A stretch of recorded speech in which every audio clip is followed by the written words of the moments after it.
Olá, bem-vindo! Chegou a hora da adoração. Como é que vai ser essa adoração?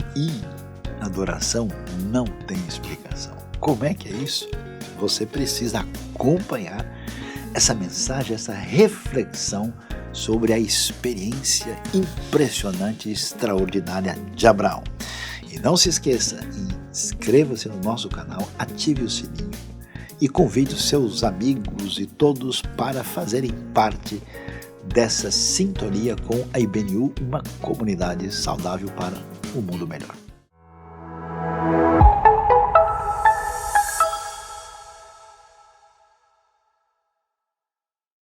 Vamos prestar atenção agora naquilo que a palavra de Deus tem a nos ensinar, orientar a nossa vida, trazer a reflexão adequada para entender os caminhos de Deus para a nossa realidade a partir das Escrituras Sagradas. E hoje nós vamos pensar sobre adoração. A nossa reflexão vai estar voltada para o tema adoração. Não tem explicação. Como é que é?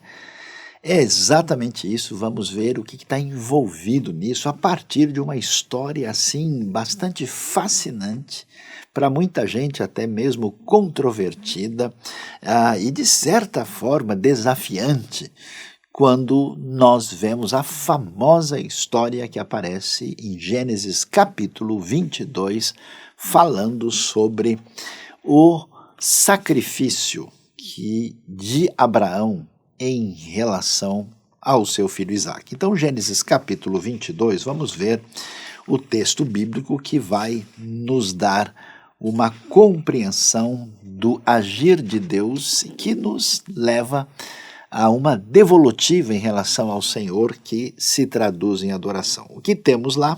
Diz o texto.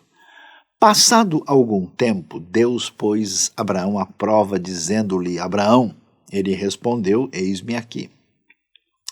Então disse Deus: tome seu filho, seu único filho Isaque, a quem você ama, e vá para a região de Moriá.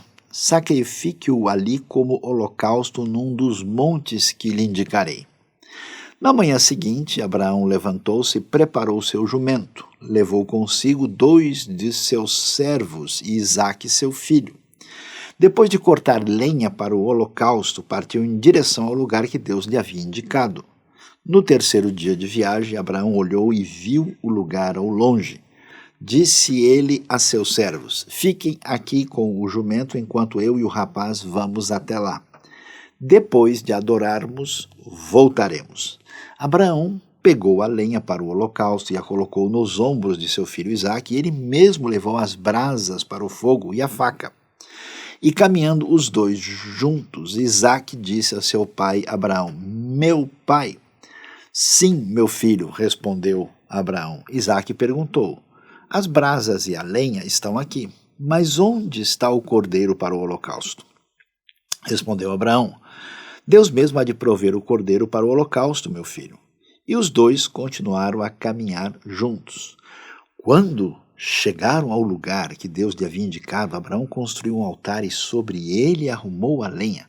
Amarrou seu filho Isaque e o colocou sobre o altar em cima da lenha. Então estendeu a mão e pegou a faca para sacrificar seu filho, mas o anjo do Senhor o chamou do céu: Abraão, Abraão. Eis-me aqui, respondeu ele. Não toque no rapaz, disse o anjo, não lhe faça nada. Agora sei que você teme a Deus, porque não me negou seu filho, seu único filho. Abraão ergueu os olhos e viu um carneiro preso pelos chifres num arbusto. Foi lá pegá-lo e o sacrificou como holocausto em lugar de seu filho. Abraão deu àquele lugar o nome de O Senhor proverá. Por isso até hoje se diz: no monte do Senhor se proverá. Pela segunda vez, o anjo do Senhor chamou do céu Abraão e disse: juro por mim mesmo, declara o Senhor, que por ter feito o que fez, não me negando seu filho, seu único filho, esteja certo de que o abençoarei e farei seus descendentes tão numerosos como as estrelas do céu e como a areia das praias do mar. Sua descendência conquistará as cidades dos que lhe forem inimigos, e por meio dela todos os povos da terra serão abençoados, porque você me obedeceu. Então voltou Abraão a seus servos, e juntos partiram para Berseba, onde passou a viver. Essa história, de fato, ela é intrigante, chama a atenção de maneira única. Primeiro porque nós vamos ver algo aqui absolutamente inusitado e inesperado. Vamos lá. Quando nós lemos a Bíblia, quando vemos o Deus Criador, que até mesmo coloca, o ser humano feito à sua imagem e semelhança, no Gênesis 9:6, por exemplo, a proibição absoluta de qualquer coisa que venha se aproximar do homicídio, e a própria lei divina punia severamente qualquer pessoa que desrespeitasse a vida do próximo. É absolutamente impensável imaginar uma coisa como essa, que o próprio Deus vai pedir para o seu servo, chamado por Deus, com quem ele está em aliança, para que ele viesse a sacrificar o seu filho, ainda mais Isaque, da maneira como o texto bíblico nos conta a história completa. Como assim? O que é que está acontecendo? Para a gente entender esse cenário, é importante compreender em que contexto e ambiente Abraão é desafiado nesse texto de Gênesis 22. Nós estamos no mundo antigo do crescente fértil da região do Oriente Próximo, onde a prática de sacrifícios humanos para agradar a divindade, ou pelo menos para lidar com uma relação de culpa e medo diante da divindade, era uma coisa comum. E é importante ressaltar que Abraão mesmo e a sua família antes não conheciam o Deus único, o Deus verdadeiro, conforme o próprio relato bíblico destacado em Josué capítulo 24, verso 2. Então, essa realidade estava presente naquele ambiente. Portanto, quando a gente entende esse contexto, as pessoas viviam uma vida muito mais difícil do que nós temos, eles estavam à mercê das intempéries e entendiam que a fertilidade, a continuidade da vida dependia dos deuses. Então, em qualquer momento, quando a coisa ficasse difícil, eles recorriam a sacrifícios e chegavam ao ponto de fazer sacrifícios humanos para aplacar a divindade. Então, quando a gente lê esse texto e vê essa história, a princípio ela parece muito estranha. Mas dentro desse ambiente, contexto, como a gente percebe onde é que a história vai terminar, a gente descobre que, na verdade, esse texto está dizendo para a gente que esse Deus único, esse Deus verdadeiro, esse Deus de aliança é um Deus que, sim, pede e solicita àqueles que estão em parceria, em aliança com Ele, que tenham uma devoção total, que tenham uma entrega total. No entanto, essa entrega de modo algum se define como um sacrifício humano, tanto é que, como nós lemos aqui em Gênesis 22, na hora do acontecimento, Deus interrompe e o sacrifício não acontece. Então, nós vemos que, de uma maneira assim indireta, de uma maneira contextual, nós temos a rejeição da ideia de sacrifício humano, que era um conceito não questionado naquele ambiente do antigo Oriente Próximo. Mas certamente você está perguntando, olha, tudo bem, eu estou até entendendo isso, mas é muito estranho, como assim? Será que o Deus criador do universo, dos céus e da terra, Senhor do tempo e do espaço, da história, precisa de animais serem mortos para resolver os dilemas morais e espirituais dos seres humanos? Isso não é muito estranho? Então, para entender o que acontece aqui, é necessário a gente perceber que tipo de sociedade e de vida que nós temos aqui. O ambiente que a gente percebe na descrição da chamada história patriarcal, e que é muito clara na própria vida de Abraão, é um ambiente que a gente consegue perceber nitidamente que é chamado um tipo de vida nômade pastoril. Abraão, assim como os outros semelhantes a ele naquela ocasião, eles viviam a partir do sustento que vinha dos seus rebanhos, que são praticamente rebanhos de cabras e ovelhas, né? Então caprinos e ovinos. E essa população, né, que vive nessas áreas semidesérticas, semiáridas ou até mesmo desérticas, leva os seus rebanhos ali e eles não têm uma facilidade de ter uma vida com uma abundância de vegetais ou uma série de alimentos disponíveis, então eles se alimentam, sim, principalmente de carne e de leite que vem do rebanho caprino e ovino. Então, eles matam esses animais e comem esses animais com frequência. Não é que eles tenham uma vida diferente, de repente eles falam, vamos entregar um animal, vamos fazer um sacrifício cruento aqui para dedicar para a divindade. Não. A única coisa que eles podem oferecer, né, para um visitante, para alguém da família, para a própria realidade interna da casa, ou melhor, da tenda, né? Ou para Deus, é o único presente que eles podem oferecer, que são os animais dedicados e que servem de alimento para eles. Então, quando a gente entende esse ambiente social, cultural, antropológico antigo, a gente começa a perceber em que contexto é esse. Ou seja, ele só pode oferecer como símbolo de gratidão, como presente dedicado a Deus, a única coisa que eles tinham. Por isso essa realidade de sacrifício é tão pertinente a esse mundo. Mas, voltando para o texto, a coisa fica assim muito mais, digamos assim, assustadora quando a gente percebe o que é que está acontecendo. Então veja lá, Deus havia feito uma promessa a Abraão. Na verdade, tinha lhe dado uma ordem para que ele saísse da sua situação estável lá em Ur dos Caldeus, na região da Mesopotâmia, ali onde nasceu a antiga civilização a Suméria, acadiana.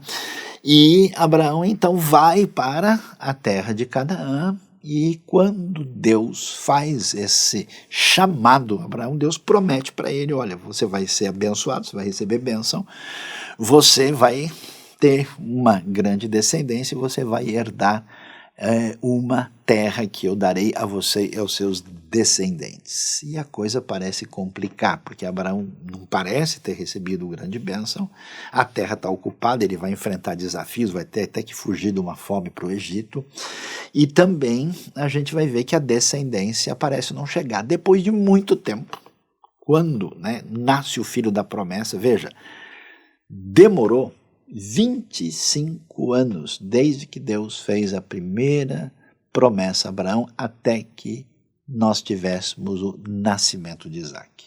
Aliás, o capítulo anterior menciona e celebra esse nascimento.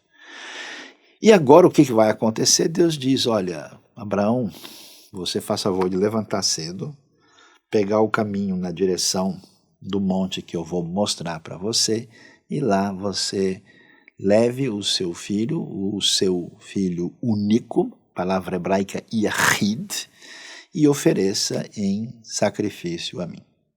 É interessante que, quando a gente olha isso, o texto inclusive é explícito. Aqui a gente precisa ver que um culto desse tipo, né, uma cerimônia cultica dessa, é um elemento aqui que a gente tem um perfil litúrgico, a gente tem um elemento ligado à adoração. Tanto é que quando Abraão está se preparando, indo para lá, ele disse aos seus servos, fiquem aqui com o jumento enquanto eu e o rapaz vamos até lá, depois de adorarmos, versículo 5, voltaremos. Então a coisa, ela é um tanto quanto inusitada e inesperada, porque depois de que Deus fez tudo que fez, até que nascesse Isaac, e a gente nem sabe qual é a idade que Isaac tem aqui, o hebraico chama Isaac de Naar, uma palavra que está traduzida adequadamente por rapaz, mas pode ser um menino de 12 anos e pode ser alguém de quase 30 anos, né? Provavelmente Isaac deve ter entre 12 e 15 anos, aqui pelo que a gente pode perceber do texto, mas ele está entendendo tudo o que está acontecendo. E chama atenção o que aparece nessa história, porque Deus pede isso e pede que ele sacrifique o filho que demorou tanto tempo e é o filho da promessa. Ou seja, o pedido divino para qualquer pessoa parece absolutamente absurdo e incompreensível. Parece que, de fato, a adoração não tem explicação. E diante desse cenário, a gente então fica pensando, mas espera aí, tudo bem, eu entendi, né? Quer dizer que sacrifício humano não tem nenhuma razão de ser, Deus pede uma relação de entrega total da nossa parte, mas a pergunta é por que Deus quis ensinar essa lição de entrega total e ao mesmo tempo de rejeição dos antigos sacrifícios humanos comuns no ambiente na região? Por que ele teve que ensinar dessa maneira? Parece que ele quis trazer assim uma espécie de lição muito difícil. O que chama a atenção quando a gente lê o texto é o fato de Abraão fazer tudo direitinho sem questionar e perguntar nada. Não é interessante? Olha, quando a gente lê um pouquinho antes da história, Deus, por exemplo, fala para Abraão que a situação de Sodoma e Gomorra chegou a tal ponto que não tem mais jeito, Deus haveria então de lançar o juízo sobre essas cidades. Imediatamente Abraão começou a dizer, como assim, Senhor? Por acaso não fará justiça o juiz de toda a terra? E ele começa a argumentar com Deus. Isso é muito nítido quando a gente lê o capítulo 18. Agora, Deus faz esse pedido tão inusitado, tão inesperado e aparentemente tão conflitante com tudo que a gente poderia imaginar. E é curioso que Abraão fica em silêncio. Abraão não reage. Abraão não diz, Senhor, mas... Porque pensa bem, né? Era para Abraão falar, mas Senhor, tem certeza? É isso mesmo? Mas o Senhor não deu Isaac? Mas como assim? É o Isaac mesmo que o Senhor está pedindo? Então a coisa, ela se torna, de fato, um ambiente de tensão e de angústia profunda. E o mais curioso é que a narrativa bíblica vai ampliando essa situação, ao ponto de que, quando a gente lê o texto, o próprio Isaac começa a dizer, né? Escuta, meu pai, né? E o texto é forte, toda hora você vê meu pai, meu filho, meu pai, meu filho. E ele diz, olha, aqui tá tudo certo, né? Eu estou vendo aqui o fogo, aqui tem a lenha, mas ele pergunta onde está o cordeiro. E é interessante porque Abraão vai dar uma resposta, né? Dizendo, olha, Jeová Jireh, que a gente conhece essa frase, né, que quer dizer o Senhor, né, o Eterno, haverá de prover, ele haverá de providenciar o cordeiro, uma resposta que a gente assim segura no coração quando lê o texto diante da tensão que existe nessa conversa, nesse diálogo difícil entre pai e filho. Aliás, o texto bíblico chama atenção porque no verso 8, por exemplo, quando Abraão fala isso, o texto diz literalmente, Deus mesmo há de prover o cordeiro para o holocausto, vírgula, meu filho. É interessante isso porque é assim que a gente pontua, mas o texto original hebraico não tem uma pontuação definida. Então, ele poderia dizer, ó, Deus há de prover o cordeiro para o holocausto, vírgula, meu filho, ou o cordeiro para o holocausto, meu filho, já indicando, né, essa santa ambiguidade no texto, apontando na direção para onde o texto vai, que o filho vai ser sacrificado. Que coisa surpreendente esse texto, como ele chama a nossa atenção e a gente começa a pensar, por que isso? O que acontece aqui? Esse texto é tão significativo, ele é tão forte, que é um dos textos que foi fundamental para o desenvolvimento da história da filosofia a partir da experiência ocidental que se espalhou no mundo todo. O famoso estudioso, o iniciador da corrente existencialista, o existencialista cristão Søren Kierkegaard, o famoso Kierkegaard dinamarquês, estudioso profundo que viveu de 1813 a 1855, Kierkegaard, ele leu exatamente esse texto e escreveu né, um famoso texto que marcou a história da filosofia, chamado Temor e Tremor.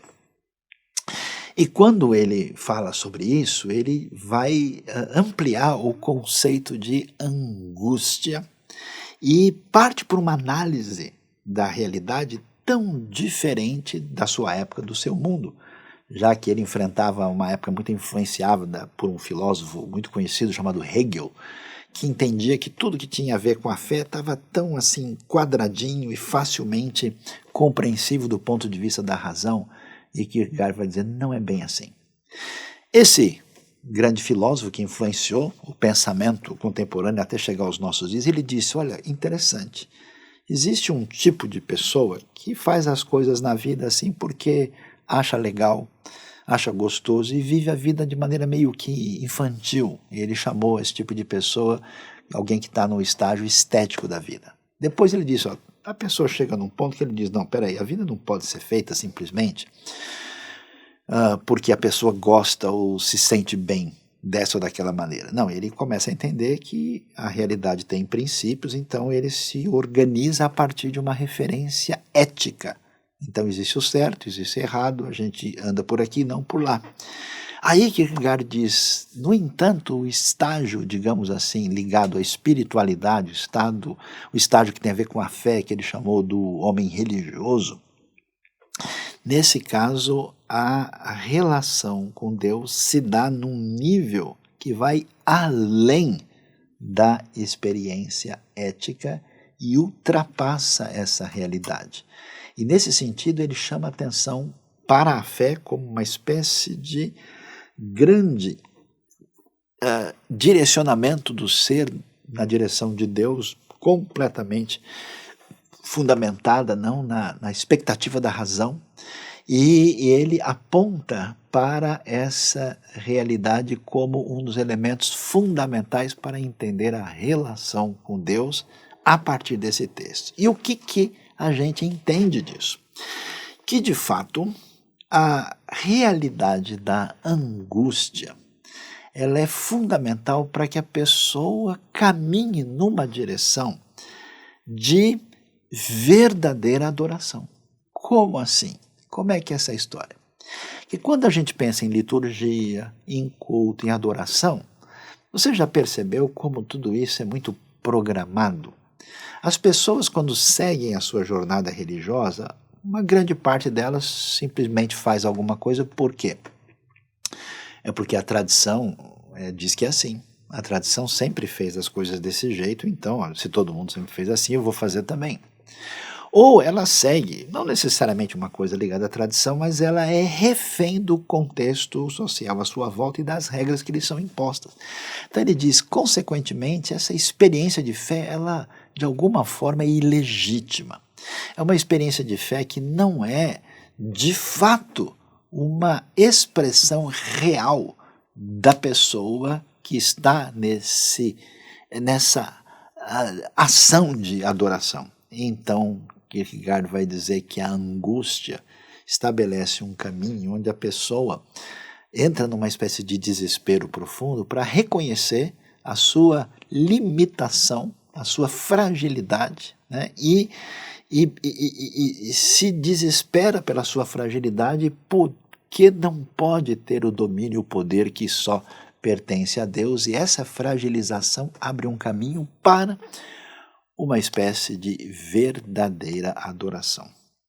Consequentemente, a gente vai ver, né, que esse elemento da angústia é primordial nesse caminhar com Deus. E não é interessante que na Bíblia a gente vai ver tantas vezes como Deus não só permite situações de adversidade e sofrimento, não só Deus parece não querer interferir para impedir essas situações difíceis na nossa vida, mas, muito mais do que isso, Deus vai e age de modo a provocar situações desafiantes que vão ser razão de ser de angústia profunda, que vão trabalhar na direção de um refinamento da nossa realidade de culto, de adoração, de relação profunda com Deus. E esse caminho a gente começa a perceber aqui na realidade, na experiência de Abraão em Gênesis capítulo 22.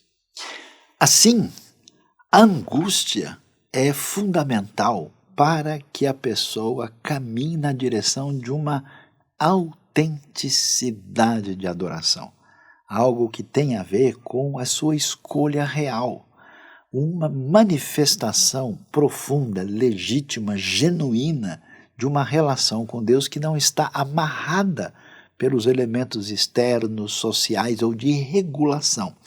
Nesse sentido, então, não é que necessariamente essa relação se torna uma relação antiética. Ela é ligada à transgressão, mas é que ela está num estágio diferenciado que ultrapassa essa realidade. E aí é interessante a gente observar isso, porque isso abre um caminho para a gente para entender algo fundamental na nossa experiência com o Criador e também Redentor. Essa experiência vai mostrar para a gente que o conteúdo da fé, em grande parte, transcende a racionalidade. E isso é fundamental por quê? Porque muita gente, quando vai tentar se relacionar com Deus, na verdade, tenta submeter toda a realidade da fé, toda a sua espiritualidade, toda a sua caminhada, a partir de uma suposta submissão a Deus que, na verdade, envolve, às vezes até inconscientemente, uma espécie de controle da fé, no sentido em que ela está bem assim dominada pelas referências da razão, subordinadas, no fim das contas, ao que o indivíduo deseja, e é uma espécie de manipulação daquilo que envolve a fé. A gente vai ver que muito do caminho da história da religião vai nessa direção. Por isso, o que nós vamos começar a perceber aqui no texto é essa coisa de mistério, algo completamente impensável, algo que tira todos os mecanismos possíveis de controle da situação. Então veja lá, diante do desafio proposto por Deus, Abraão agora não tem como entender muito bem o que Deus está pedindo.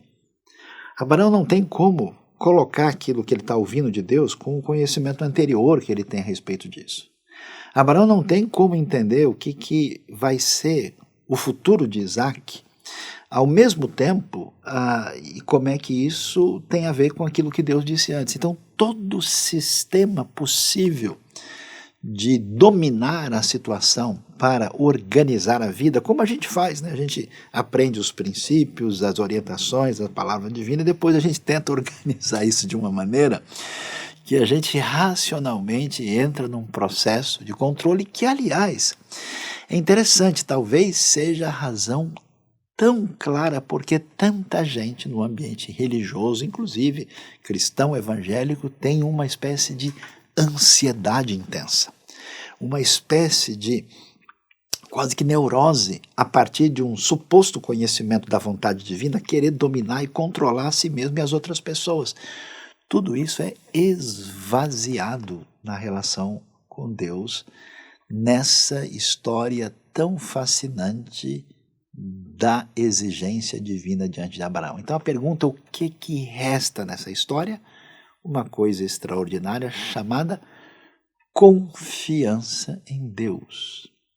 Se eu sei quem é o Senhor, conheço seu poder, a sua mão bondosa, a sua misericórdia, eu vou confiar plenamente. Nesse sentido, a adoração se reveste não só de uma angústia que é superada por uma relação de autenticidade e genuinidade diante de Deus, mas mais do que isso, ela se reveste de uma relação de total dependência de Deus, de confiança absoluta, como uma criança atravessando um túnel escuro, pegando na mão do pai, confiante de que, apesar dele não poder ver nada, apesar dele não poder entender alguma coisa, ele sabe exatamente para onde o pai o está levando. E isso no texto é chamado de teste, de prova. Abraão é colocado à prova.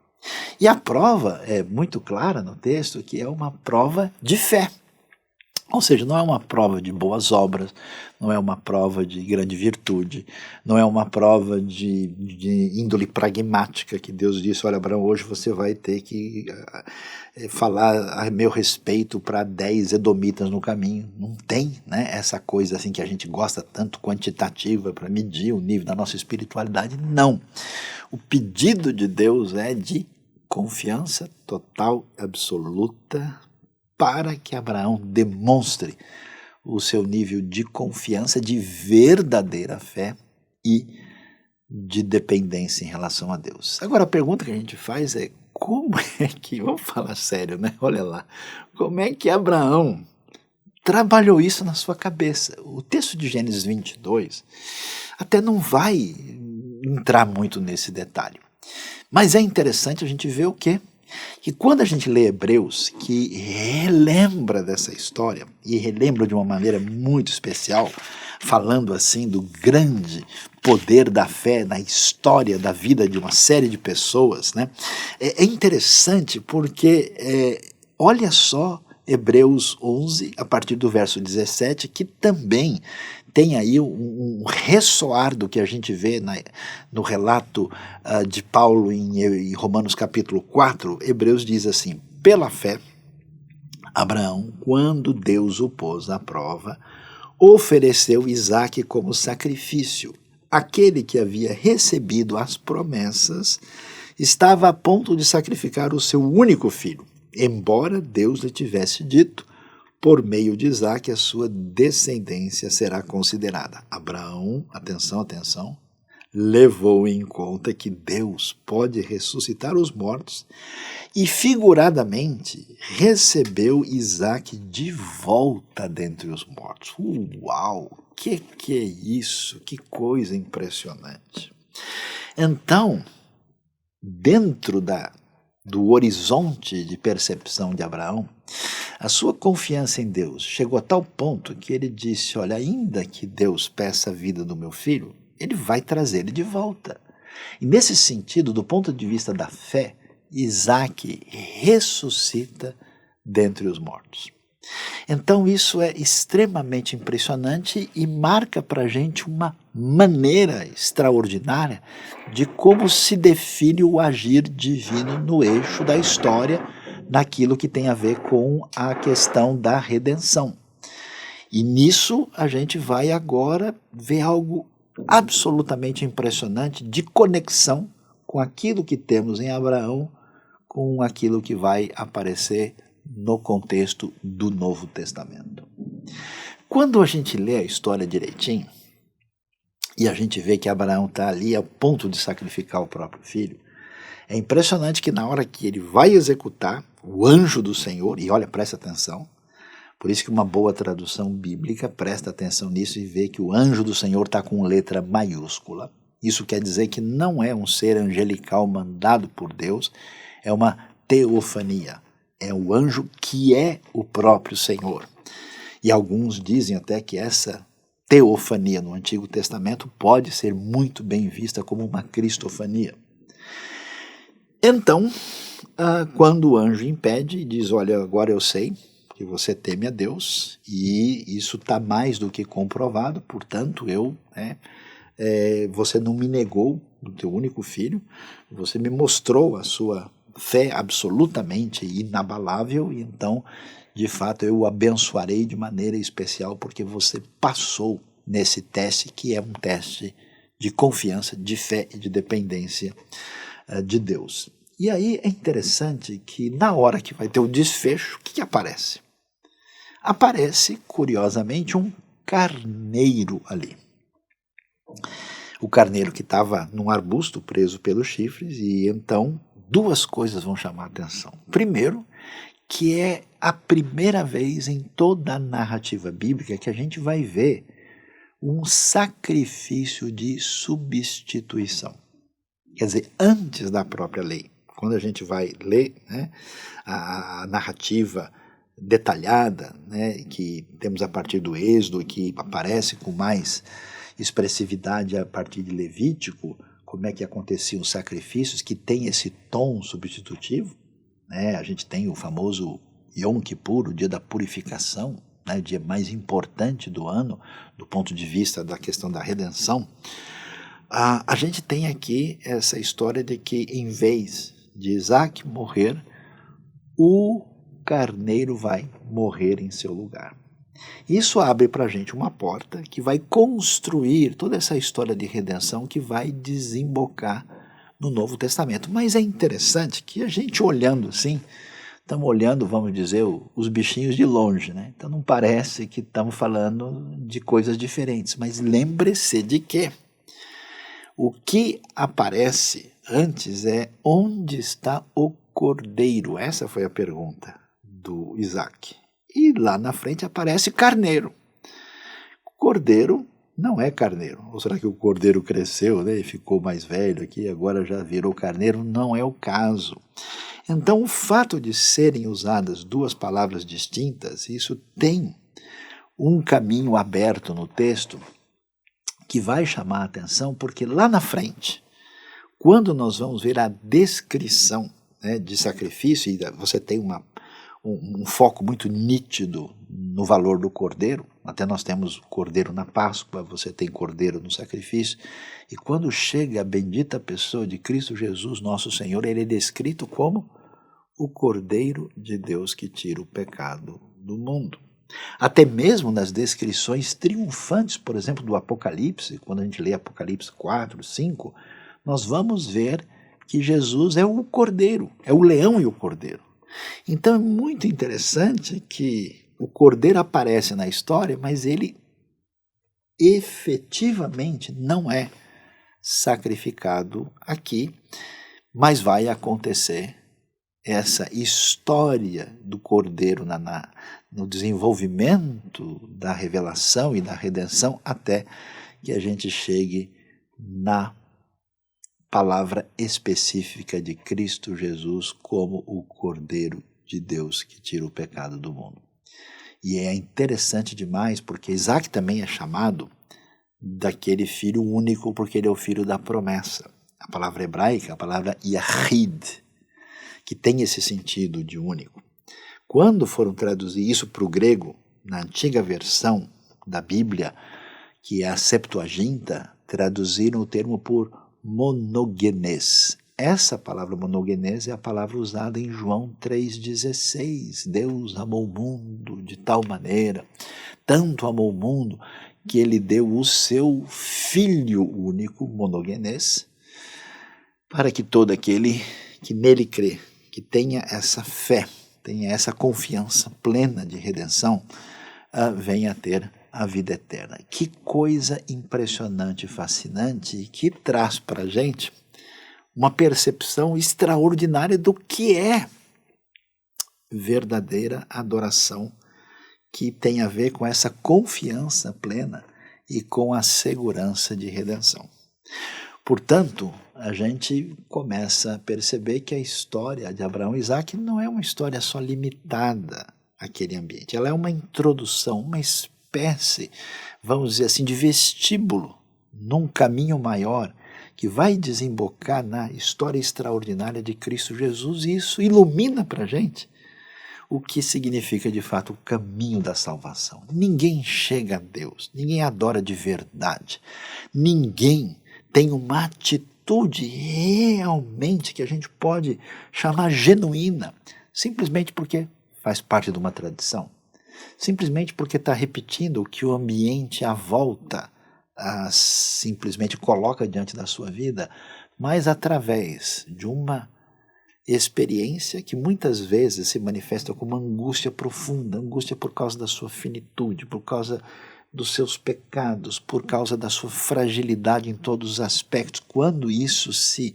revela plenamente diante de nós, e a gente descobre que as nossas obras, que a nossa tradição religiosa, que o nosso jeito de tentar, vamos dizer, negociar com Deus, ou apresentar as nossas credenciais, ou até mesmo ser dominado pelo medo e fazer sacrifícios absurdos em relação a qualquer qualquer proposta religiosa, essa coisa esquisita que leva as pessoas a terem depressão, ansiedade, se machucarem, se odiarem, é meio paralelo desses sacrifícios humanos horríveis. Tudo isso se dissolve através da experiência plena de confiança no Deus que é todo-poderoso, que é absolutamente bondoso e que nos convida para uma relação de dependência, fé absoluta. E isso se desdobra de maneira ainda mais poderosa quando a gente descobre que